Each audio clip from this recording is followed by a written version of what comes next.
Give your health a boost.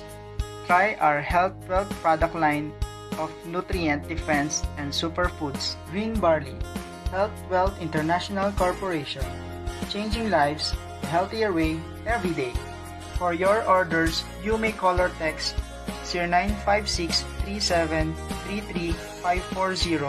Look for Marte de la Cruz. David's Faith Insulin Plant Wine is made from insulin plant extract with infusion of healthy fruit sourced from certified organic farms such as Guyabano, Dragon Fruit, and Bignay. Powerful mixture now offers wonderful health benefits. The first all-natural insulin wine helps lower blood sugar. Insulin plant wine, organic, natural, ligtas at epektibong pampababa ng blood sugar. All-natural, FDA approved. Award-winning product. For your inquiries, orders, message Talk Life Channel's FB page. Call or text 0917-887-3227.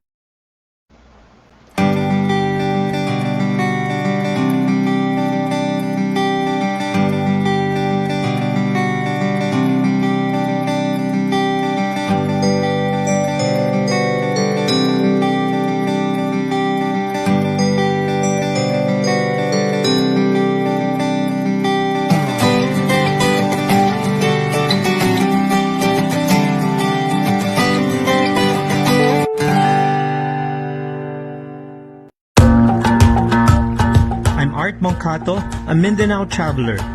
Join me on a road trip around the second biggest island in the Philippines as I embrace its natural beauty, meet communities for authentic cultural experiences, and share stories we encounter along the way.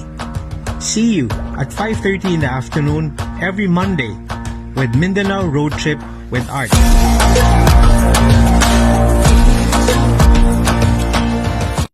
Hello mga ka-TLC! I am Ace Perez. And I am Attorney Migs Nograles. Please watch Ask Attorney Migs. It's an online show that talks about our everyday legal concerns. Yes, and you can like our page and you can ask questions and we talk about your everyday situation. So we have cases to answer, mga PM nyo. We try to answer them. So get ready. Every Monday sa TLC, 6:30 p.m., Ask Attorney Migs. Dito lang sa TLC. So, let us get ready for Bagong Adlaw, Bagong Hisgutanang Legal.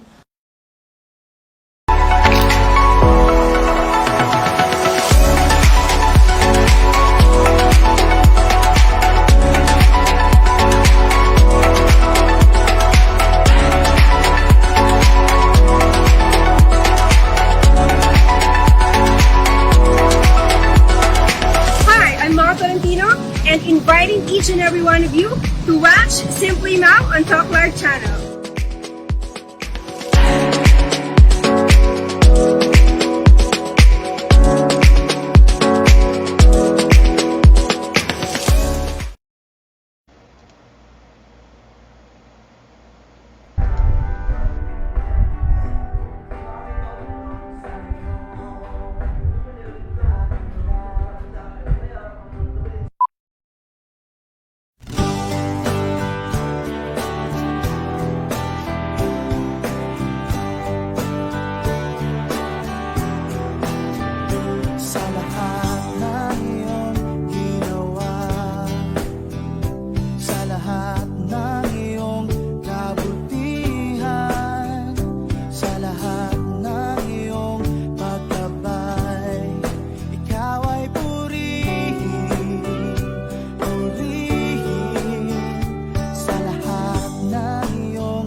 Karapat dapat ka, O Diyos, ng lahat ng papuri mula sa aming puso. Ang pag-ibig mo, O Jesus, ay di mapapatayan.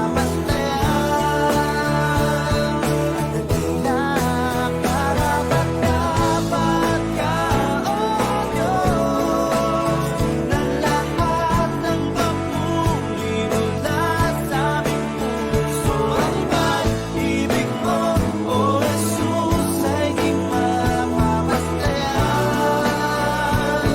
At dakilan sa lahat ng iyong ginawa, ikaw ay purihin sa lahat. Sa lahat, ikaw ay purihin sa lahat.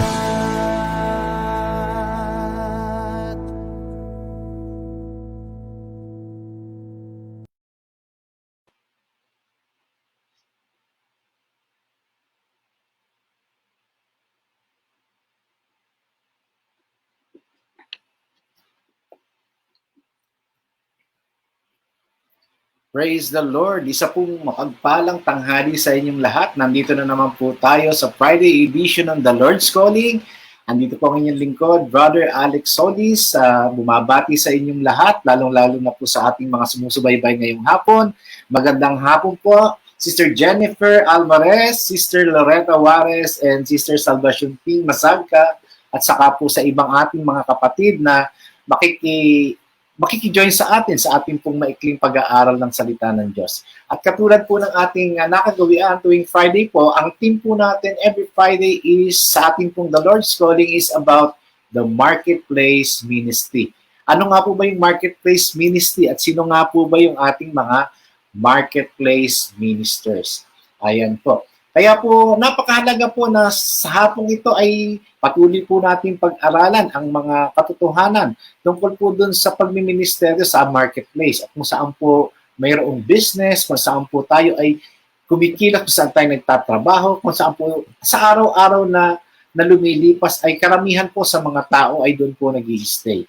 Sabi nga po doon sa ating nabasa, sa aking nabasa sa aklat po ng mga gawa in Acts chapter 1 verse 13, the first church ever was born in the marketplace.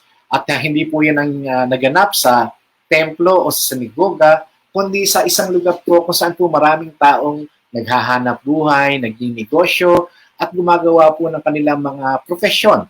Kaya po sa ating pong pagpapatuloy, allow me to quote a line from a famous author, Mr.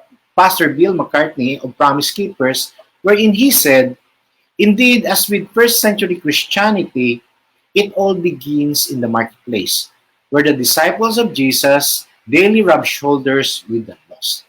Ayun po. Tayo po muna ay dumulog sa Panginoon sa isang maikling panalangin bago po natin talakayin. Ito po ang ating topic ngayong hapon ito. Ama naming Diyos na banal, kami po ay nagpupurit, nagpapasalamat sa isang panibagong araw, sa isang panibagong hapon, sa lumipas na linggo, kung saan kami po ay sinamahan mo. At sa hapong ito, aming Diyos, kami po ay nagpapasakop sa inyong kapangyarihan. Patuloy po namin hinihiling ang iyong malayang pagkilos, lalo na po sa inyong lingkod at sa mga sumusubaybay at nakikinig po ng programang itong The Lord's Calling dito po sa Talk Life Channel. Nawa po, Panginoon, sa pagpapahayag ng mga katotohanan na nagmula sa iyong salita, Panginoon, ay magkaroon po kami ng inspirasyon. Inspirasyon upang gawin ang tama, ang mainam, at ang matuwid upang sa amin pong paggawa ng mabuti, Panginoon, ikaw ang makikita sa aming mga buhay. Muli, Panginoon, salamat sa gagawin na amin sa hapong ito. Ito po ang aming nagkakaisang dalangin sa pangalan ni Jesus. Amen and amen. Kamusta po kayo mga kapatid? Kamusta po ang ating mga ministeryo? Alam ko pong excited na po kayo para sa darating na Sunday, para po sa pagpapahayag ng salita ng Diyos at para po sa ating Sunday worship service. Yan man po ay through online service or through face-to-face service. I understand na sa ibang lugar po sa Pilipinas ay marami na rin pong mga iglesia ang nagtitipon-tipon ng face-to-face upang sumamba sa Panginoon. Subalit para naman po doon sa iba na medyo mahigpit pa rin ang kanilang mga local government units, ay hindi naman po masamang tayo nandun lamang sa tahanan, sumasamba sa pamamagitan po ng teknolohiya through Zoom or through Facebook. Ang importante po ay naipahayag ang salita ng Diyos, nadidinig po natin, at ito pong ating mga nadidinig ay hindi lang po natin nadidinig bilang isang informasyon, kundi po nagsisilbing paraan para magkaroon po ng tunay na transformation sa ating mga buhay. Ang totoo po ay dapat sa araw-araw po ay meron pa tayong pagbabago. Pagbabago para sa ating pag-unlad, para po sa ating kabutihan, at higit sa lahat sa ating paglago sa kalagayang spiritual. At tulad nga po ng aking binasa, doon po sa quotation ng isang kilalang preacher ng Promise Keepers na si Mr. Pastor Bill McCartney, sinabi niya po doon nung unang siglo daw po, sa pasimula daw po nung magkaroon ng Kristyanismo, ito pong mga ginagawa ng mga Kristiyano, ng mga iglesia, ng mga churches, ito po ay nagsimula hindi sa church, kundi sa marketplace, doon po sa lugar kung saan nagtatrabaho ang mga tao, kung saan po ang mga tao ay naghahanap buhay. At alam niyo po hanggang ngayon po naman yan ay isang katotohanan pa rin. Sapagkat kayo po makakapagsabi na siguro po karamihan po sa atin ay nakakilala sa Panginoon, hindi lang sa pamamagitan ng church, kundi sa pamamagitan po ng impluwensya ng mga kapatiran na nandun po sa lugar kung saan po tayo naghahanap buhay. Ako po ay isang patotoo kung paano po ako nakakilala sa Lord. Lagi ko po rin kinukwento na kapag ako po yung makakilala sa Lord, ito po yung nangyari sa marketplace kung saan po ako yung nagtatrabaho. Ngayon, ano nga po ba itong marketplace? Ito nga po ba yung palengke? Yes, in itself, literally, the marketplace is the place of business. The marketplace is the center of the society. Ito po yung pong gitna o yung kabuuan, yung core o yung pong lugar kung saan marami pong kumikilos na tao, maraming taong nagkikita-kita. Ito po ang kalagitnaan ng lipunan. Ito po ang buhay sa syudad. Ito po kung saan ang focus ng ating mga gawain o mga aksyon ay doon po sa mga bagay na tungkol sa ating kabuhayan. And alam niyo po ba na sabi nga nila, tulad nga po ng aking naibahagi nung nakaraang Biyernes, marami po sa atin na hinahati po natin yung secular sa sacred. Ibig sabihin, sinasabi natin na pagka ikaw ay full-time sa church, doon ka sa church, doon ka lang, at pagka ikaw ay sa ministry, doon sa marketplace, doon ka sa marketplace.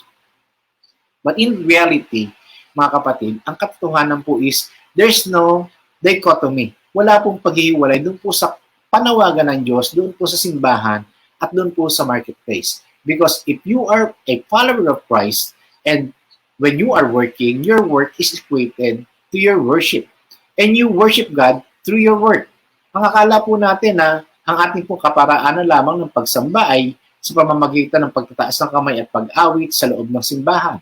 Hindi po. Because even in the Bible, in the New Testament, in the book of Genesis, as presented in Genesis chapter 1 verse 15, sinasabi po doon na ang unang pinagawa po ng Panginoon kay Adan ay ang pamahalaan. Chapter 2 verse 15 ay ang pamahalaan, ang hardin ng Eden, pamahalaan ang lahat ng mga nilalang ng ating Panginoon. At yan po ay work. And when we speak of work, we are speaking of worship. Kaya po kung tutuusin, ang ating pong pag-worship sa Panginoon ay hindi lang po sa simbahan nagaganap, kundi kung saan po tayo dinala ng Panginoon o tinawag ng Panginoon kung saan tayo po ay naghahanap buhay. The marketplace in reality is the combination of the church, the business, education, and the government. Makikita po ba natin yan sa Bible? Ano po ba ang pruweba na magpapatotoo para sabihin po natin na ang iglesia po ay at ang church po ay dapat din nating dalahin sa merkado o sa marketplace. Let us examine the scriptures from a marketplace perspective. Alam niyo po kung ating pong titingnan, doon po sa Lumang Tipan, majority of the Old Testament leaders were deeply involved in everyday marketplace issues. Because during that time, ang makikita po natin, ang involved lang po talaga sa temple issues were the Levites. But majority of the people during the Old Testament, and even in the New Testament, if you will look at the Gospels, you will see that most of the time, Jesus ministered in the marketplace. At ating po tingnan, ano nga po bang relevance nitong marketplace with regard to the ministry of Jesus? Ating pong tingnan. Unang-una po, Jesus Christ was born in the marketplace. Hindi po ba't yung pong first nativity scene, kung ating pong makikita, siya po ay naghahanap po si Mary and Joseph ng inn. Pero hindi po sila nakapasok sa isang hotel o sa isang inn, kundi doon po sa isang kulungan ng mga hayop. That is part of the marketplace. Because doon po may mga nagtatrabaho, mga shepherds. So that is part of the marketplace. And the occupation of Jesus' foster father, Joseph, he was a carpenter. So Jesus practically grew up in a setting kung saan po may ginagawang mga muebles, may ginagawa pong mga pintuan o mga woodworks. At yun po ay dahil ang kanyang ama ay isang karpentero, ang kanyang foster father is a carpenter. So tinawag nga po si Jesus Christ na carpenter's son because they were in the carpentry business. Jesus, before his ministry started, was a well-established artisan or a craftsman. Kilala po siya, bihasa po siya sa kanyang craft o kanyang trade bilang isang carpenter. At pag sinabi pong carpenter's son, lagi pong inuugnay yung pong trade mo doon sa iyong pagkatao, sa iyong personality. Kaya po pag sinabing carpenter's son, ibig sabihin po, renowned carpenter si Joseph at si Jesus din po. Somehow, although wala pong direct na sinabi na si Jesus was a carpenter, he was always referred to as a carpenter's son. And Jesus was a full-time and profitable entrepreneur. Alam niyo po, nung unang panahon, yung tulad nga sinasabi ko palagi sa every time I preach, based po doon sa mga Bible passages, makikita po natin that a lot of people during the early days were identified through their craft. Through their craft. And kung titingnan po natin sa New Testament, si Jesus po, of all the appearances, public appearances of Jesus, he had 132 appearances in the New Testament, 122, or almost more than half of his appearances happened in the marketplace. Although meron po siyang appearances, of course, in the desert, in the synagogues, pero most of the parables, most of the teachings of Jesus were spoken in the marketplace. At kung titingnan din po natin, yung pong mga parabola o talinghaga na ipinahayag ng ating Panginoon, yung pong konteksto o yung pong mga examples or analogies had some parallelisms sa marketplace context. Yun po yung ginagawa ng Panginoon. Kasi po, mas madali pong nauunawaan ng mga tao yung mga talinghaga at yung mga parable pagka po inire-relate dun po sa pang-araw-araw na ginagawa. Kasi po, tulad nga po ng parable of the sower, di po ba, ang sower, the farmer, is a marketplace person because he tends the plants. Yan po ay ang trabaho niya po ay mag-alaga ng mga halaman at bilang magsasaka, ang isang magsasaka po ay isang marketplace person. Jesus performed business miracles in the marketplace. And Jesus, being a marketplace minister, was well provided. Although wala pong direct attribute doon po sa pagkakaroon ni Jesus Christ, although sinabi niya, foxes have holes, but the Son of God has no place where his head could lay, ay ibig sabihin wala siyang bahay, pero siya po ay well provided. Ang totoo po niyan, when Jesus Christ ministered, he was really targeting the people in the marketplace because the people in the marketplace had a lot of influence on the people around them. Let us look at the disciples. Tingnan naman po natin yung mga disipulo ng ating Panginoon. Paano po ba pinili ng Panginoon ang kanyang mga disipulo? The disciples, all of the disciples of Jesus Christ came from the marketplace. Hinahanap po nga po, inaaral po nga po kung merong Levita doon sa mga disipulo ng Panginoon. Kung merong pong priest, temple priest, wala po eh. Because when Jesus called these individuals, they were all in the marketplace when they were called. Rather than calling on the Pharisees or the clergy to build this church, none of the 12 was a leader in the temple or in the synagogue. Jesus practically recruited all his disciples in the marketplace, not in the temple. Uulitin ko po, sa marketplace po na-recruit ni Jesus Christ yung kanyang mga disipulo, hindi po sa templo. Let us look at them individually. Tingnan po natin. Peter and Andrew. Peter and Andrew were professional fishermen mending a net when they met Jesus Christ. Makikita po natin yung sa Matthew chapter 4, verses 18 to 19. Nakita po ng Panginoon yung dalawa, si Peter and Andrew. Sila po ay nag-aayos ng kanilang mga lambat. Ganoon din po si John and James. They were professional fishermen, preparing also the nets. This can also be found in the book of Matthew chapter 4, verses 21 to 22. And look at this person, another person in the marketplace. Ito po ay, kung sa tingin po ng mga Hudyo during that time, the Israelites during that time, he was a sinner, and yet he was recruited by Jesus to form part of his core. This is Matthew, the tax collector. He was in his tax office when Jesus called him, Matthew chapter 9, verse 9. And si Nathaniel was a farmer, John 1:48. Sino pa po? Kung titingnan po natin, the gospel were also written by marketplace leaders. Si Matthew. Matthew was also a tax collector, although siya po ay retired na, but he was also kumbaga po sa panahon natin ngayon, savings and loan manager. Si Matthew. And Mark. Mark was a son of a wealthy person. He came from a wealthy family. Kumbaga po sa panahon natin ngayon, si Mark po, ang equivalent po ni Mark sa panahon natin ngayon ay CEO po o Chief Executive Officer ng isang private foundation. Yan po ang background ni Mark. Kaya po si Mark is a wealthy person. Pero siya po ay sumunod sa Panginoon at nagpagamit upang maisulat po ang Ebanghelyo. And take another example, Luke. We all know for a fact that Luke was a doctor. Kaya nga po meron tayong St. Luke's Hospital. It was named after the gospel writer St. Luke. At sino pa po? John. John was a fisherman. He was also in the food industry.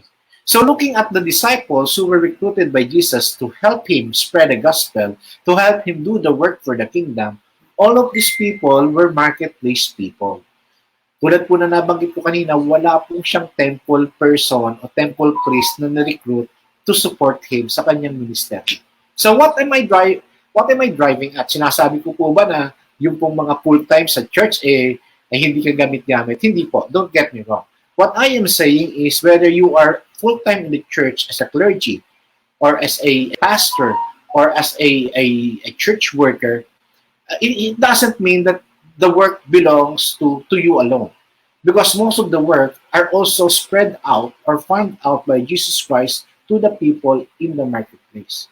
That's why there's what we call workplace minister. Yun po yun. Yun po yung katotohanan doon. And let us take a look at the early church. Ano nga po bang itsura ng early church during that time? At ano pong significance noong pong aking sinasabi tungkol po doon sa pagiging relevant ng marketplace as a place where we could minister at nung pong mga workplace ministers as partners in spreading the gospels, as ambassadors also in spreading the gospel. As I have mentioned during the opening, I mentioned about a passage in the book of Acts, chapter 1, verse 13 and 15, kung saan po sinasabi na pagkagaling po ng mga disipulo mula po doon sa Mount Olives, when they arrived, they went to a room where they were staying, and those present were the disciples of Jesus Christ. They were all joined together constantly in prayer, along with the woman and the Mary, the mother of Jesus, and with his brothers. So sila po, they were all together in one place, in an upper room, where they constantly prayed. And kung titingnan po natin, after Jesus Christ resurrected, the disciples held church all over the city every day, several times. And when I speak of church, I'm not referring to a building with a cross, a building with nice stage or good or nice lights or filled with musical instruments. No, the church during that time, even until today, were the people themselves, the people who were gathered together for prayer and for the breaking of the bread. As I mentioned, most of the activity took place in their homes, which was in the marketplace. Which were in the marketplace. Nasa marketplace po, wala po sa templo, wala po sa sinagoga. Yung po mga bahay kung saan po nagaganap ang pagtitipon ng mga disipulo ng Panginoon, ito po yung nagaganap sa loob ng marketplace. Sa loob po ng mga bahay. And every Christian made the marketplace the focal point in their ministry, of their ministry. So kung saan po sila dinala ng Panginoon, kung sila yung mga ngisda, they minister to the other fishermen. Kung si Matthew man po ay tax collector, for sure, Matthew minister to the people in the marketplace area, in the business place. Kilala po siya. But then, he had a testimony to tell, and that is about Jesus Christ. Kaya po, even in the marketplace, they perform signs and wonders, and through the work of the disciples in the marketplace, Jerusalem experienced transformation. Thousands were led to the Lord. Sabi nga, thousands, 3,000 were added to their number. Bakit po? Yan po bang thousands na yan pwede mangyari sa church? Yes, of course. I believe it can happen in the church. But the reality is, the place where God has placed you, or where God has planted you, is the place where you are supposed to minister. Lagi ko pong binibigyan din, if you are an accountant, if you are in the office, that is your calling. That is your place of worship. That is your place of work, is your place of worship. Your place of work is your place of ministry, where you can spread the gospel, where you can stand out to testify about the goodness of God. Kaya po, mahalaga po maunawaan natin talaga yung essence ng marketplace. And let us look at the marketplace leaders in the early church. As I have mentioned, the marketplace leaders played a vital role in the emergence, establishment, and expansion of the early church. They were excellent leaders who were rapidly equipped. With due respect po sa ating mga full-time workers in the church, yes, they were equipped, they were anointed, they were appointed by God. But iba po kasi yung shape o pagkaka-wire ng mga marketplace leaders. Yes, they have the competence, the capability, even the resources, and madali po silang ma-equip. They were already leaders in the city who, after coming to Christ, experienced yung pong transformation, and in their desire to really bring forth transformation, they were passionate about their faith, and they ministered daily to the lost. And that is the role of the marketplace leaders and ministers. To be passionate about the faith and to be able to minister daily to the lost.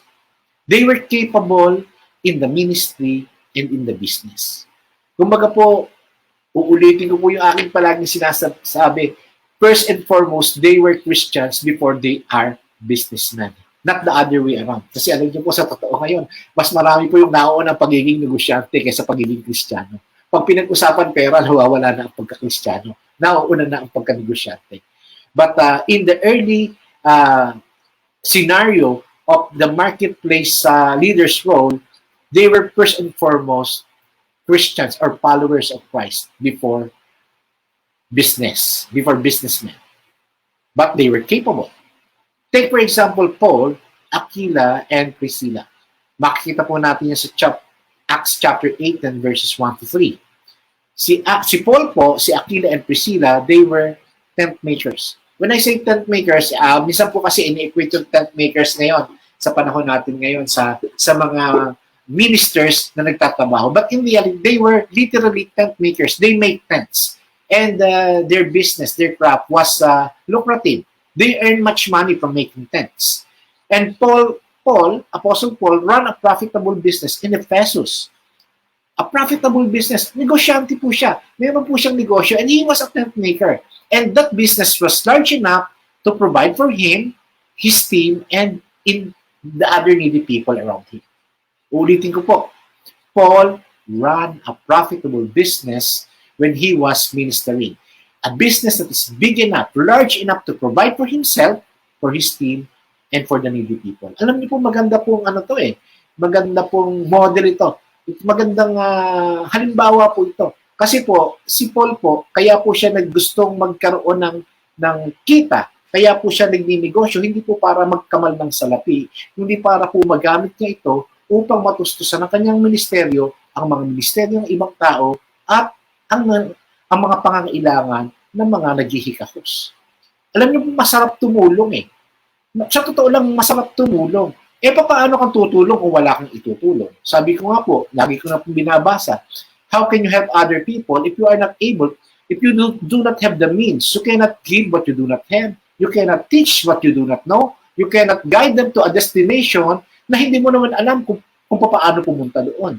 Kaya po, napaka-importante na ito pong maunawaan po natin na tayo po bilang mga marketplace ministers, we may not be full-time in the church, but we have been called nonetheless to be a minister in the marketplace so that we will be able to provide for ourselves, to provide for fellow ministers, and to provide for the needs of the needy. Basahin niyo po sa Acts chapter 20, verse 33 to 35, at makikita po ninyo doon yung aking sinasabi. Another marketplace minister in the book of Acts, si Lydia po. Si Lydia was mentioned once, and she was a wealthy wholesaler of purple clothes. Alam niyo po yung purple clothes, ginagamit po yun ng mga royalty. At syempre po, pag sinabing purple clothes during that time, it speaks of something that is valuable, something that is expensive. So, kung ang binebenta mo o yung mga produkto mo ay mga mamahalin, ibig sabihin, malakas ka kumita. Makikita din po natin yan sa Acts chapter 16, verse 14 to 21. And then there's another person by the name of Dorcas. Dorcas was a successful designer and manufacturer of delicate inner garments, yung po mga pang-ilalim, yung po mga undergarments or underwear. Nasa business po ngayon si Dorcas. At sinasabi po doon sa Acts chapter 9, verse 36 to 43, na ito po si Dorcas ay isang negosyante rin na katuwang ni Paul sa kanyang pagmiministeryo. There was an unnamed Ethiopian eunuch. He was a banker, a finance minister of the kingdom. And there was Erastus, another marketplace minister. He was a city treasurer.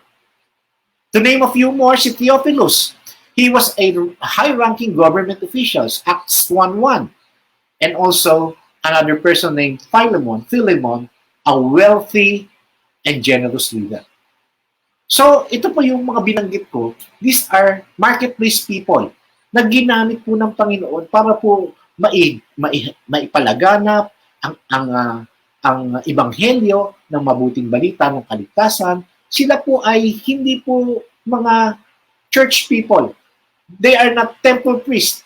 These are ordinary marketplace people who were nonetheless used by God to propagate the gospel. And they were capable of understanding theological truths.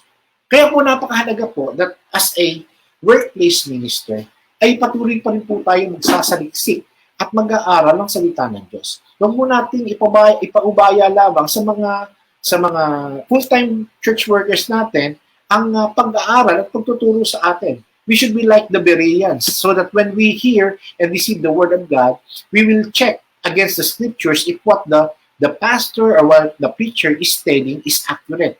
If what the person is telling us is true or correct. Kasi po, yan po ang role natin bilang marketplace leaders and ministers. Kung tayo po tinawag sa marketplace, mabigat din po ang ating pananagutan, mabigat din po ang ating responsibilidad, and we ought to live our lives worthy of the calling as a minister of the gospel in the marketplace.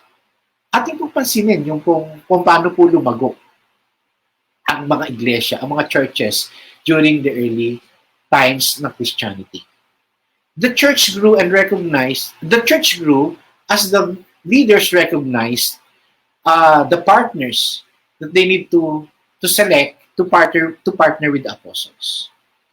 Workplace Christians were selected to fix the deficiency in the food distribution system that was fast becoming a threat to the growth of the church. Kasi nagkakaroon po ng problema sa pag-distribute po ng pagkain. Because as you know, in the early church, during the early church, they have everything in common. Kumbaga po, lahat sila sama-sama, lahat po na kanilang ari-arian ay iisa, At para po magkaroon ng equality sa distribution ng mga pagkain, ng mga pangangailangan, ay kailangan po nilang pumili ng mga leader. At alam niyo po, ang maganda po dito, they selected men who were not temple priests, but they selected men who were full of the Spirit. Who were full of the Spirit to minister, to devote to the ministry doon po sa marketplace. At hindi po katakataka na dahil po dito sa paggamit ng Panginoon sa mga marketplace ministers, the church grew. The book of Acts in chapter 39 and 40 showed the divine interventions that happened in the marketplace. Mapapansin niyo po, ang mga miracles po ng Panginoon, ang mga miracles po during the time of Acts, they all happened in the marketplace. Not in the church, not in the temple. Again, with due respect to the church people, to the full-time church workers, and to the full-time church ministers, sinasabi ko lang po kung ano yung nangyari. Because that gives emphasis or gives importance to the role of the people in the marketplace. Kaya po talagang hindi dapat paghiwalayin yung pong trabaho ng mga pastor, ng mga full-time workers, yung po sa trabaho na ginagawa ng mga marketplace ministers, because they were also called by God, they were also anointed by God, and they were also called by God to heed the Great Commission. And alam po natin, as we read through the book of Acts, persecution forced the church to move out of Jerusalem. And when the church international headquarters was moved out of Jerusalem, a religious city was established in Antioch. And a merchant city located on important trading roads, ito pong Antioch, doon din po nagpatuloy na mag-ministeryo si Apostle Pablo. In Corinth, people were saved. Kung saan po nag-ministeryo si Pablo. Power encounters happened. The church grew rapidly when Paul, Aquila, and Priscilla focused on taking the gospel to the marketplace. So kumbaga po talagang ginawa po nila, pumunta lang sila sa Corinth, hindi lang po sila doon nagbahayag sa church sa Corinth, kundi doon po sa marketplace in Corinth. Paul was a church minister, and yet he went into the business partnering with Aquila and Priscilla, who went into church work. Kumbaga po, nakipag-partner po si Paul doon po sa marketplace leader, si Aquila and Priscilla, and together they set up a tent-making business, a tent-making operation. And because of what they have done, helping people, ministering to the people through the gospel, many people believed and were baptized. Where? In the marketplace. Hindi po sa church. Again, with due respect to the church. So, kung atin po titingnan, meron pong partnership. Paul partnered with Aquila. Paul, a minister, a church minister, partnered with workplace minister, marketplace ministers, Priscilla and Aquila. And that was a power team. A pulpit minister working with a marketplace minister. They went into the business and they also went into pulpit work. And what was the result? Many came to the saving knowledge of Christ. Ephesus experienced the most radical transformation. It was transformed by the power of the Holy Spirit, which occurred where? In the church? No, in the marketplace. Basahin niyo po yung Acts chapter 19 verses 1 to 20. And kung atin pong babasahin yung pong book of Acts, encounters all over Asia and in other cities, they all happen in the marketplace. Churches today in the 21st century may be equivalent to the first century synagogue.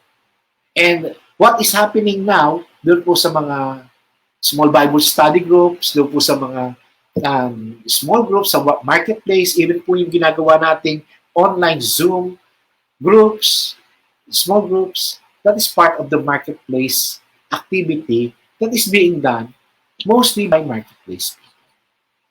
So ano po ang bottom line dito? Ministry and work blended. Hindi po naging hadlang ang trabaho para sa ministeryo at hindi po naging hadlang ang ministeryo para po magawa ang trabaho ng maayos. First century Christians did not see working in the marketplace and serving in the church as mutually exclusive activities.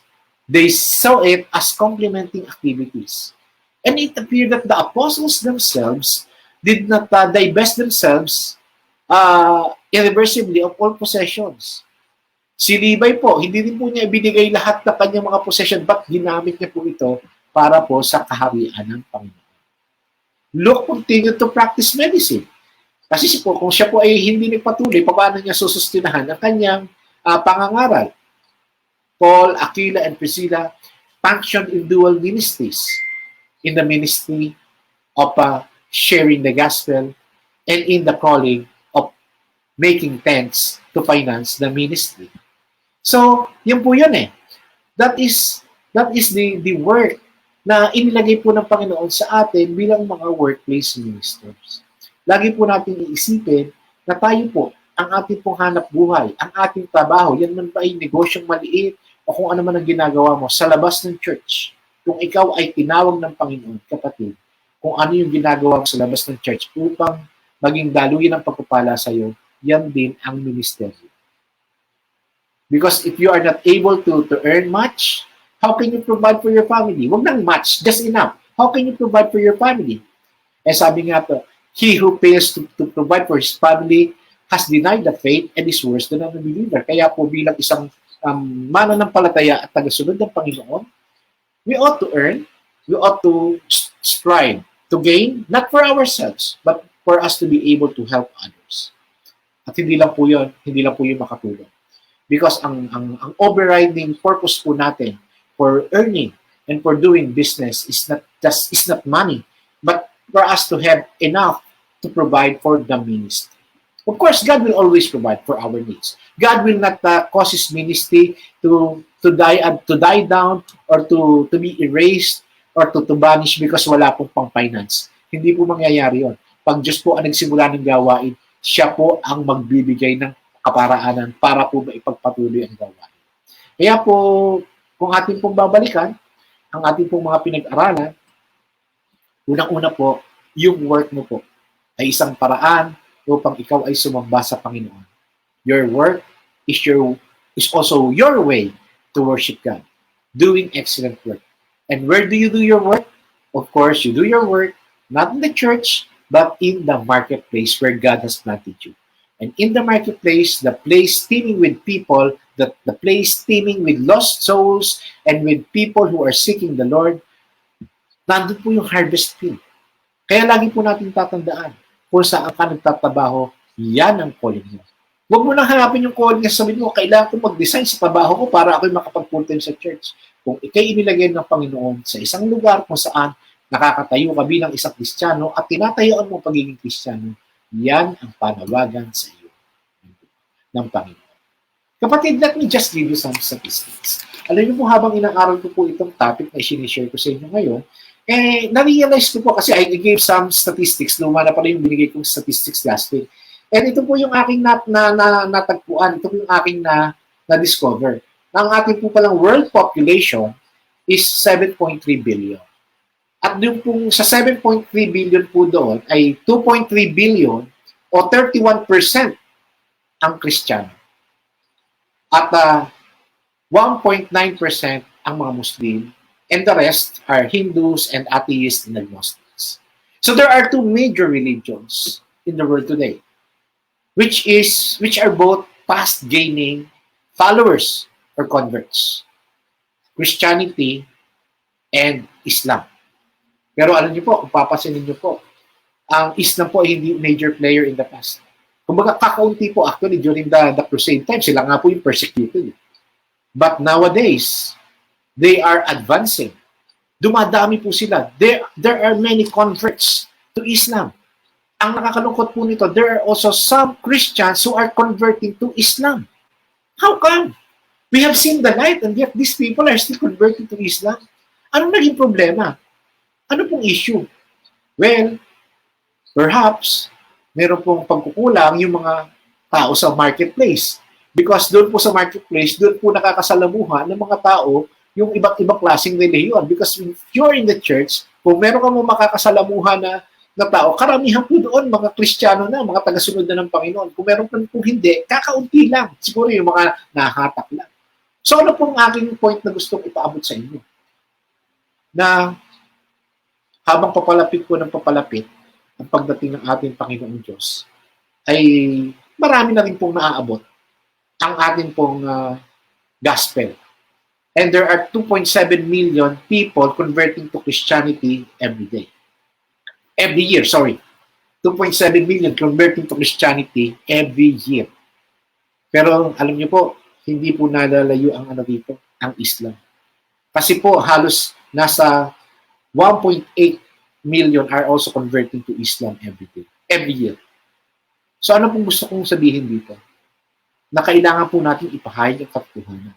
Kailangan po tayuan natin ang ating panawagan bilang mga likod ng Panginoon sa marketplace. Sa lugar kung saan po tayo nagtatrabaho, kung saan po tayo may influensya. Because kung pababayaan po natin ang ibang relihiyon na mamayagpag, ay hindi po katakataka kung isang araw ay magkasindami na ang mga nag-convert sa ibang relihiyon kumpara po sa mga Kristiyano. And take note, kapatid, doon sa aking binanggit na statistics na 2.3 billion na Christians, hindi pa po yung lahat ay totoong Kristiyano. Kumbaga po, ang karamihan doon ay yung mga nominal. Ibig sabihin, Kristiyano sa nguso, pero hindi sa puso.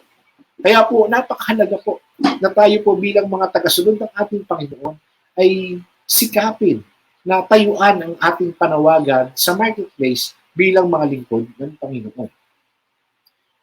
Alam niyo po, doon po sa isa kong nabasang article, ay sinasabi po doon na ang mga Muslim po, with due respect to the Muslim brothers who are all over the world right now, ingrained po sa kanilang kultura yung relihiyon. Kumbaga po, kita niyo po sila, wala silang pakialam kung 3 beses sa isang araw sila po yung nagsasala o nagdadasal. Wala silang pakialam, nagdadasal sila kung saan sila abutin. They are so passionate about the food that they eat, about their faith. They are so passionate to the point na, kumbaga talagang part na po ng kanilang daily life, ng kultura nila, yung kanila pong relihiyon. Pero sa ating pong mga Kristiyano, we always try to dichotomize yung pong church at saka yung marketplace. So kung gusto po natin talaga, at kung talaga po meron tayong pasanin o burden na maipahayag ang gospel, mga kapatid kung nasa marketplace na nakikinig. Ako po ay dating marketplace minister, pero ngayon po ako yung church minister na rin. Pero kung ano man po ang pagkakatawag sa akin, ito po ay iisa lamang. Ito po ay panawagan bilang isang lingkod ng Panginoon, saan man ako dalhin, sa marketplace man o sa church, kailangan pong tayuan ang panawagan. At yan ay maipahayag ang mabuting balita ng kaligtasan. Yan po yung aking may share ngayong hapon ito. At nawa kapatid, sa segment po ng ating The Lord's Calling every Friday, we hope to invite people, marketplace people, na magpapatotoo po kung paano po kumilos ang Panginoon sa kanilang ministeryo doon po sa lugar kung saan po sila ay tinawag bilang isang manggagawa. Na-present na po natin nung una si Pastor Lee Oliver, who was involved in the ministry for the soldiers, for the Philippine National Police. At nagpahayag po siya kung paano po kumikilos ang Panginoon doon po sa mga kapulisan natin. Then, no second segment po naman natin,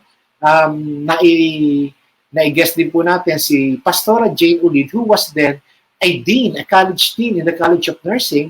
She resigned from her work to go full-time.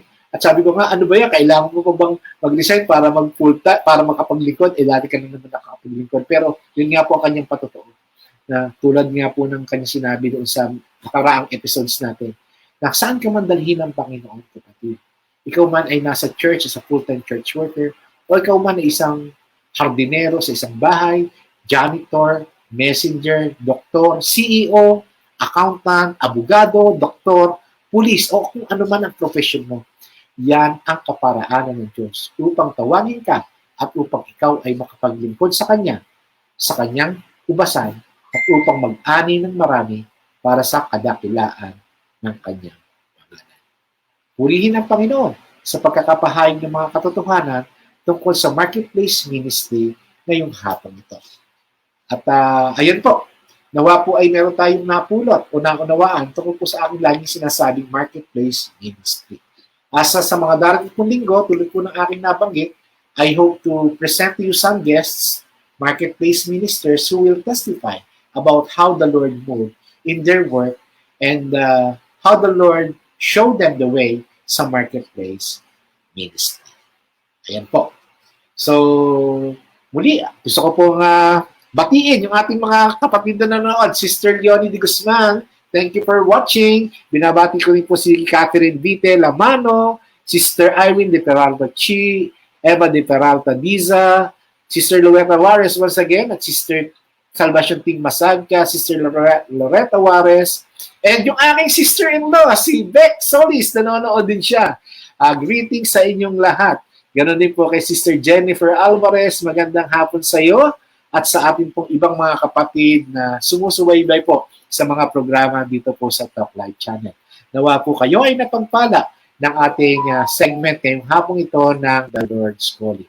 Kaya po, bago po tayo magtapos, hayaan niyo po munang ipanalangin po muli ang ating pong gawain at ang lahat pong nanonood sa atin sa hapon.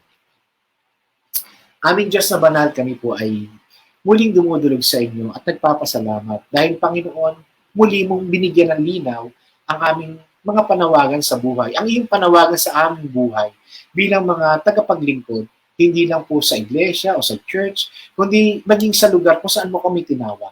Kami man po ay isang housewife, isang husband na walang trabaho, isang guro, isang nurse o pulis, batin po namin, Panginoon, na kami ay dinala mo sa lugar na yon kung saan kami maglilingkod sa amin mga mahal sa buhay o sa aming mga kapitbahay o sino mang lumalapit sa amin, hindi upang magkamal ng salapi o hindi upang magkaroon ng satisfaction tungkol sa aming trabaho, kundi upang maipahayag ang mabuting balita ng kaligtasan, upang maipahayag ang Ebanghelyo. Hayaan mo po, Panginoon, na sa bawat pagkakataon na kami po ay makikisalamuha sa mga tao, bigyan niyo po kami ng gospel opportunities, mga pagkakataon upang maipahayag ang iyong kabutihan at makapagpatotoo tungkol sa iyong kadakilaan sa aming mga buhay. Panginoon, batin po namin na darating ang araw na magiging natural na po ito sa aming mga buhay. Kaya Panginoon, amin pong inaasam na sa bawat araw na lilipas ay magkakaroon kami ng pagkakataon makapagbahagi ng mabuting balita ng kaligtasan at maibahagi ang iyong kabutihan, makapagpatotoo tungkol sa iyong kabutihan. Kaya Panginoon, muli po namin tinatalaga sa inyo ang aming mga sarili, maging ito pong Talk Live Channel, ang The Lord's Calling, upang marami pa pong maabot, upang marami pa pong ma-inspire, at marami pa pong makaunawa tungkol sa panawagan mo sa aming mga buhay bilang iyong mga lingkod. Salamat po aming Diyos, salamat po sa mga gagawin mo pa sa aming buhay. Gawin mo po kami excited sa bawat araw na lilipas. Bigyan niyo po kami ng excitement knowing that you are going to do something great in our lives because we have been called to spread out the gospel and to harvest during these end times. Muli, Panginoon, maraming salamat po. Ito po ang aming nagkakaisang dalangin ng may pasasalamat sa pangalan ni Kristo Jesus at ang lahat na nakikinig at anak ng Diyos ay magsabi ng Amen, Amen, and Amen. Purihin ang Panginoon. Hallelujah. Praise the Lord. Kung meron po kayong mga comments, do write your comments at atin pong babasahin. Kung meron naman po kayong mga tanong, we still have 5 more minutes before we conclude our program this afternoon. At gusto ko rin pong batiin si Pastor Arnel. Pastor Arnel, salamat sa privilege na makapagbahagi ngayong hapong ito. Alam kong ikipagod na mula kaninang umaga pa sa pagpapahayag mo ng salita ng Diyos sa Great Morning Daily Life Devotion. Kanina naman po siya ay aming teacher sa Master Coach class. At kaya po tama-tama. Binigyan naman po tayo ng Panginoon ng pagkakataon to Pastor Arnel para makapagpahayag ngayong hapon, ngayong tanghali, dito po sa The Lord's Calling. Again, see you po tomorrow sa mga darating pong araw, 1 p.m. to 2 p.m., The Lord's Calling. God bless you po. See you again.